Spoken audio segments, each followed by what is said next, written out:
గారికి అలాగే cinematographer minister Komatireddy గారికి, ఈ అవార్డుకి చైర్పర్సన్ అయిన జయసుధ గారికి, అలాగే జ్యూరీ మెంబర్స్ అండ్ మీడియా వారికి అందరికీ స్వాగతం. GTFA Gaddar Telangana film awards state government ఎంతో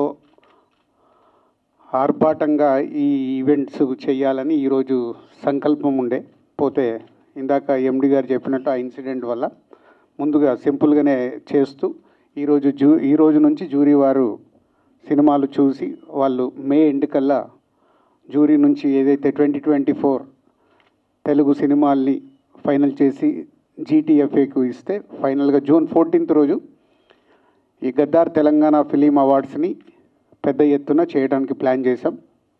సో దానికి డిప్యూటీ సీఎం గారు బట్టి విక్రమార్క గారు, అలాగే ఫిల్మాటోగ్రఫీ మినిస్టర్ కోమటిరెడ్డి వెంకటరెడ్డి గారు, సో వాళ్ళ ఆధ్వర్యంలో స్టేట్ గవర్నమెంట్ సీఎం గారి ఇన్స్ట్రక్షన్ మీద చాలా గ్రాండియర్గా చేయాలని ప్లాన్ చేస్తున్నాం. సో దానికి ఈరోజు మొదటి రోజు. సో మీ అందరికీ వెల్కమ్. సో మీరు 2024 నిజాయితీగా మీరు మీ జ్యూరీ మెంబర్స్ సెలెక్ట్ చేసిన సినిమాలకి అవార్డ్స్ వచ్చేలాగా ప్లాన్ చేద్దాం. Thank you. చాలా బాధాకరమైన రోజు నిన్నటి రోజు. ప్రపంచ శాంతి దూతగా 88వ సంవత్సరం, దాదాపు అంటే 70 సంవత్సరాలు శాంతి కొరకు, ప్రజల కొరకు, ప్రభువు సేవ కోసం చేసిన వ్యక్తి ఈ లోకాన్ని వెళ్ళిపెట్టడం జరిగింది.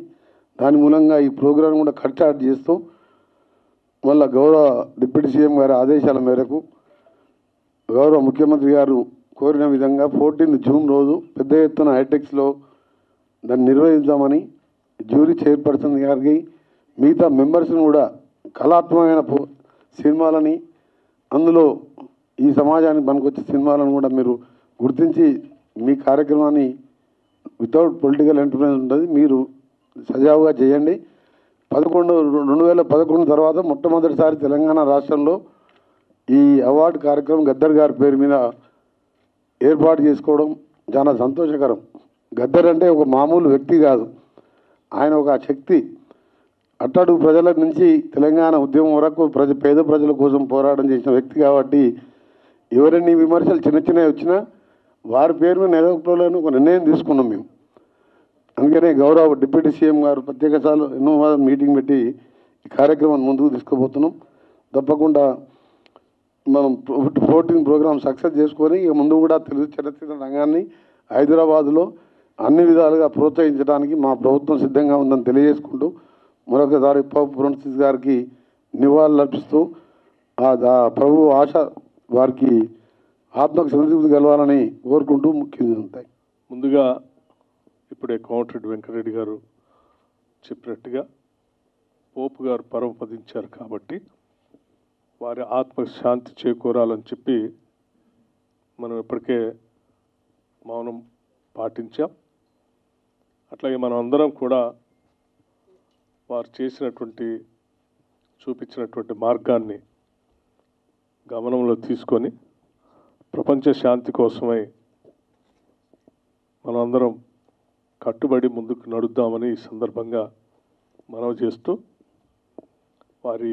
మరొకసారి వారి ఆత్మకి శాంతి చేకూరాలని భగవంతుడిని కోరుకుంటూ ఈరోజు మొదలుపెట్టినటువంటి గద్దర్ తెలంగాణ చలనచిత్ర అవార్డులు ఇవి మన రాష్ట్రం ఏర్పడిన తర్వాత మొట్టమొదటిసారి ఏర్పాటు చేసుకున్నటువంటి కార్యక్రమం ఇది. ఉమ్మడి రాష్ట్రంలో 2011లో ఆగిపోయినటువంటి అవార్డులు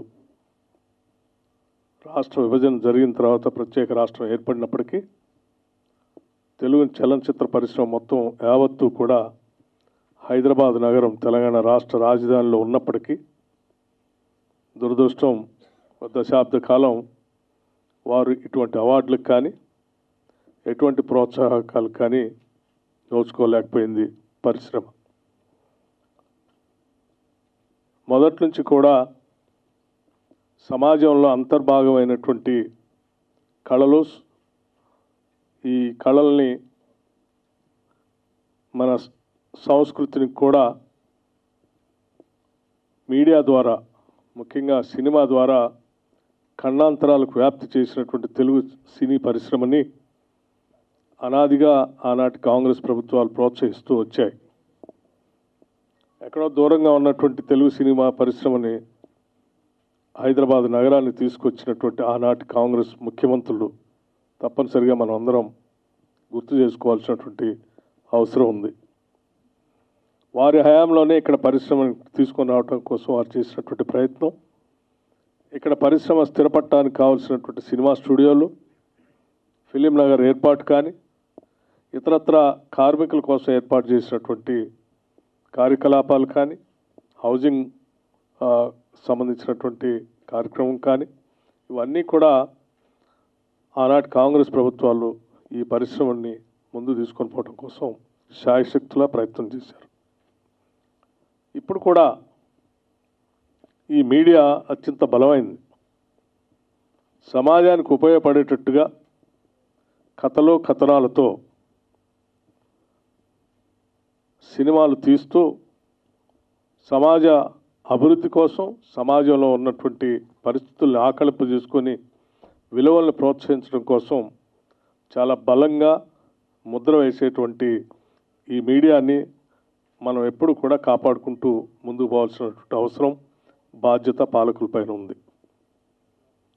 నిత్యం సమాజ పరివర్తన కోసం, తద్వారా ప్రజల జీవన స్థితిగతులు మెరుగుపడటం కోసం, విలువలతో కూడినటువంటి సమాజ నిర్మాణం కోసం బలంగా ఉపయోగపడేటువంటి ఈ తెలుగు సినీ పరిశ్రమని బాధ్యత కలిగినటువంటి ప్రభుత్వాలు ప్రోత్సహిస్తూ వాటి ద్వారా ప్రజల సందేశాన్ని ఇప్పించాల్సినటువంటి అవసరం కూడా ఉందని ఈ ప్రభుత్వం భావిస్తూ ఉంది. అందుకే ముఖ్యమంత్రి శ్రీ రేవంత్ రెడ్డి గారు, కాంగ్రెస్ ప్రభుత్వం వారి నాయకత్వంలో ఒక నిర్ణయం చేసి దశాబ్ద కాలం పైబడి తెలుగు సినిమా పరిశ్రమని పూర్తిగా నిర్లక్ష్యం చేయటం ఇది మంచి సాంప్రదాయం కాదు, ఇది మంచిది కాదని చెప్పి ఆలోచన చేసి తప్పనిసరిగా మనం ఈ తెలుగు సినిమా పరిశ్రమను ప్రోత్సహించాల్సిన అవసరం ఉందని చెప్పి ఒక నిర్ణయం తీసుకొని మళ్ళీ తిరిగి తెలుగు చలనచిత్రాలకు సంబంధించినంత వరకు, తెలుగు చలనచిత్రాలే కాదు ఈ ప్రాంతానికి సంబంధించిన ఉర్దూ మీడియంకు సంబంధించినటువంటి చిత్రాలను కూడా ప్రోత్సహించాలనేటువంటి ఆలోచనతో గద్దర్ తెలంగాణ చలనచిత్ర అవార్డులు 2024ని మొట్టమొదటిసారిగా ఈ రాష్ట్రంలో ప్రవేశపెట్టాం. దీనికి చాలా కారణాలు కూడా ఉన్నాయి. గద్దర్ తెలంగాణ చలనచిత్ర అవార్డులు అని అంటే తెలంగాణ సంస్కృతి, తెలంగాణ గుండె చప్పుడిని తన కళల ద్వారా విశ్వవ్యాప్తం చేసినటువంటి మహానుభావుడు గద్దర్. ఆయన బాణి కానీ, లేకపోతే ఈ తెలంగాణలో ఉన్నటువంటి సంస్కృతిని, ఈ తెలంగాణలో ఉన్నటువంటి భావజాలాన్ని తెలంగాణ రాష్ట్రానికే కాకుండా దేశవ్యాప్తంతో పాటు ప్రపంచంలో ఒక స్పష్టమైనటువంటి మార్గాన్ని ఏర్పాటు చేయటం ద్వారా ప్రతి తెలంగాణ పల్లెలో కూడా ఆయన బాణి ద్వారా సమాజానికి పనికొచ్చేటువంటి కళల ద్వారా వ్యాప్తి చేసేటువంటి కార్యక్రమాన్ని ప్రతి చిన్నవాడి దగ్గర నుంచి వృద్ధుడి వరకు తీసుకొని ముందుకు వెళ్ళినటువంటి విషయం మనందరికీ తెలిసిందే. ఒక శతాబ్దానికి ఒక మనిషి అటువంటి వాళ్ళు పుడతారు. అటువంటి వాళ్ళు తెలంగాణ రాష్ట్రంలో పుట్టడం తెలంగాణ రాష్ట్ర అదృష్టంగా మేమంతా భావిస్తూ ఈ రాష్ట్ర అభివృద్ధి కోసం, తెలంగాణ రాష్ట్ర ఆవిర్భావం కోసం ఆయన పెద్ద ఎత్తున పాదయాత్ర చేసి సింగరేణి కాలనీస్ నుంచి మొదలుపెట్టి ఆదిలాబాద్ వరకు తన పాటతో తెలంగాణ రాష్ట్ర ఆవిర్భావానికి పెద్ద ఎత్తున ఊపిరిపోసిన మహానుభావుడి పేరు మీద ఆ కల్చర్ ద్వారా తీసుకొచ్చినటువంటి విప్లవం ద్వారా వచ్చినటువంటి ప్రక్రియతో ఇక్కడ ఉన్నటువంటి ప్రజలందరూ కూడా పెద్ద ఎత్తున ఉద్యమంలో పాల్గొని ప్రత్యేక రాష్ట్ర ఆవిర్భావానికి నాంది పలికారు. అటువంటి వ్యక్తి పేరు మీద ఈ కళలకు పుట్టినిల్లైనటువంటి హైదరాబాద్ నగరంలో ఉన్నటువంటి తెలంగాణ తెలుగు చలనచిత్ర పరిశ్రమని పూర్తిగా పెద్ద ఎత్తున ఈ దేశంలోనే కాదు ప్రపంచంలో కూడా ఎంత పెద్ద ఎత్తున సినిమా అవార్డులు చేసుకుంటారో అంతకంటే గొప్పగా హైదరాబాద్ నగరంలో చేయాలనేటువంటి ఆలోచనతోనే ఈ రాష్ట్ర ప్రభుత్వం చాలా స్పష్టంగా ఉంది. నేను మా మంత్రి గారు కోమటిరెడ్డి వెంకటరెడ్డి గారు కానీ, లేకపోతే మా ఇతర మంత్రివర్గ సహచరులు కానీ, ముఖ్యమంత్రి గారు కానీ, లేకపోతే ఫిలిం డెవలప్మెంట్ చైర్మన్ గారు కానీ అందరూ కలిసి కూర్చొని ఒకటే నిర్ణయం చేశారు. నా భూతో నా భవిష్యత్, హైదరాబాద్ నగరంలో జరిగేటువంటి చలనచిత్ర సంబంధించినటువంటి అవార్డులు ప్రతి దగ్గర మాట్లాడుకోవాలి. ఎక్కడ అలా జరగాలి అని చెప్పి మిగతా వాళ్ళు దీని గురించి మాట్లాడుకోవాలి. ఆ స్థాయిలోనే ఈ ఫంక్షన్ కూడా ఉండాలని, దానికి కావలసినటువంటి అన్ని సహాయ సహకారాలు రాష్ట్ర ప్రభుత్వం ద్వారా అందిస్తామని వారు చాలా స్పష్టంగా ప్రభుత్వం తరఫున ఇప్పటికే చెప్పడం జరిగింది.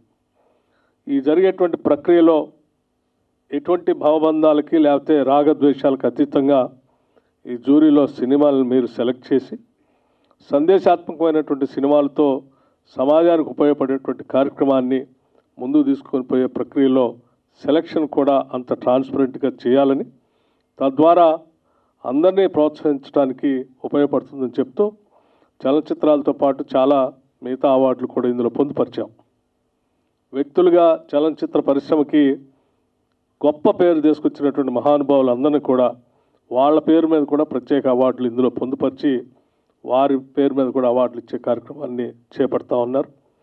ఇదంతా రేపొద్దున భవిష్యత్ తరాలకి స్ఫూర్తిదాయకంగా ఉండాలని చెప్పి మనస్ఫూర్తిగా కోరుకుంటూ ఈ కార్యక్రమాన్ని విజయవంతం చేయవలసిందిగా విఘ్నులైన సినీ పరిశ్రమ పెద్దలందరికీ కూడా నేను విజ్ఞప్తి చేస్తూ మరొకసారి పోప్ గారి ఆత్మకు శాంతి చేకూరాలని చెప్పి కోరుకుంటూ సెలవు తీసుకుంటున్నాను.